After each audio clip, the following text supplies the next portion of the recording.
kumain ng refri. Ay, yan na po ang aking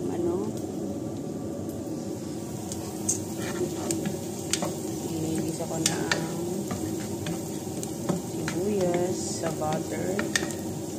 Nilagyan ko siya ng curcum or turmeric powder. Nilagay ko na ang laurel. 2 piraso ng hill. Cinnamon stick. At ang mismar. Ito po ang mismar.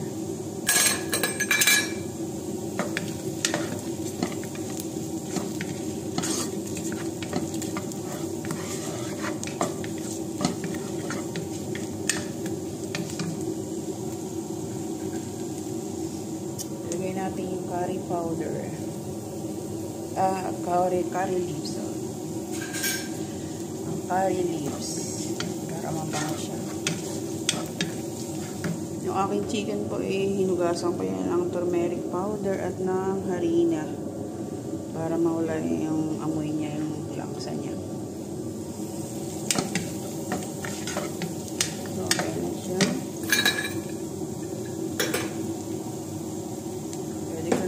Yung bawang at luya. Kalahati muna. Mamaya na ulit yung iba. Paglagay ng aking manok.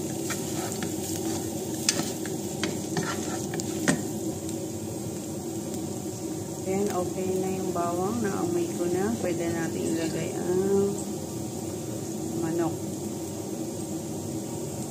Ito ang aking manok. Ilagay natin.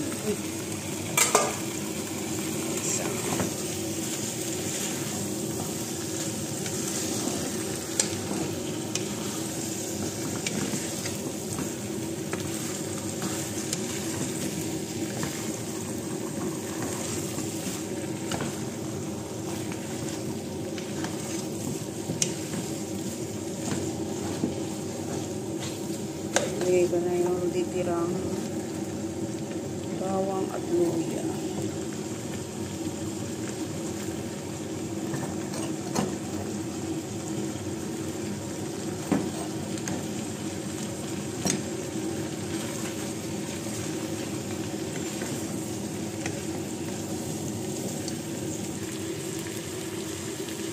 Ilagay ko na po ang kamatis.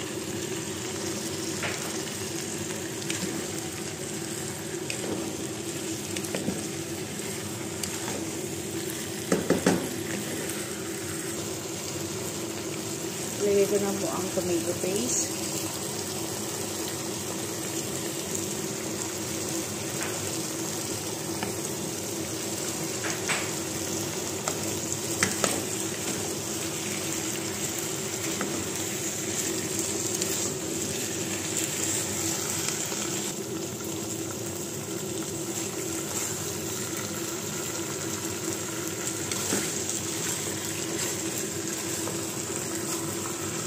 After po, nalagay ko na ang tomato paste, ilagay ko na ang mga spices. Ito po.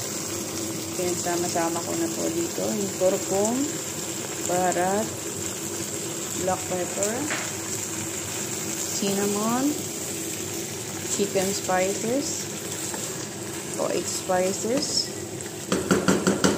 coriander powder, black pepper or dry lemon powder. Yan. Nagsama-sama ko na po yan. So, okay na po siya. Nagisa na natin. Ilagay naman natin ngayon ang gulay. Ang gulay po ay kalabasa, patatas at carrots. Ilagay ko na po siya. Add ko na po siya.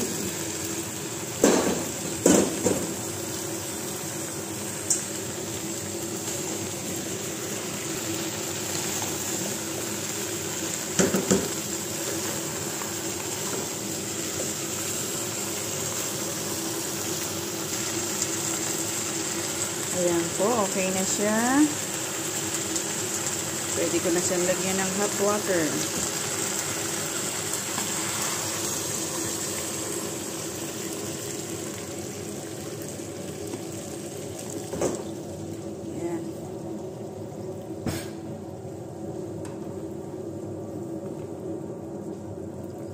lulutuin ko lang po ito ng 1 hour. Ayan. Yan po ang Arab version ng Marek Diyay. Marek Diyay. Papabango po dito is yung curry leaves, at syempre yung cinnamon stick. At di natin kakalimutan ang dry lemon. Lagay ko na ang dry lemon.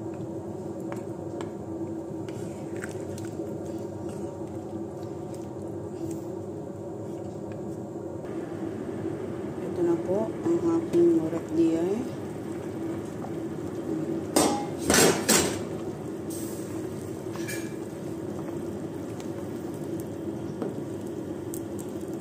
Ito po ako ng mga 30 minutes na ito bago siya magluto.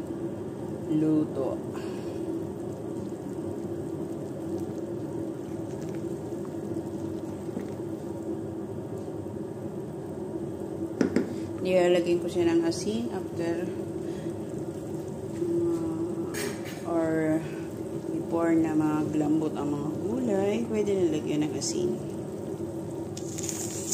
So, ayan na po. Pwede ko na siya lagyan ng asin.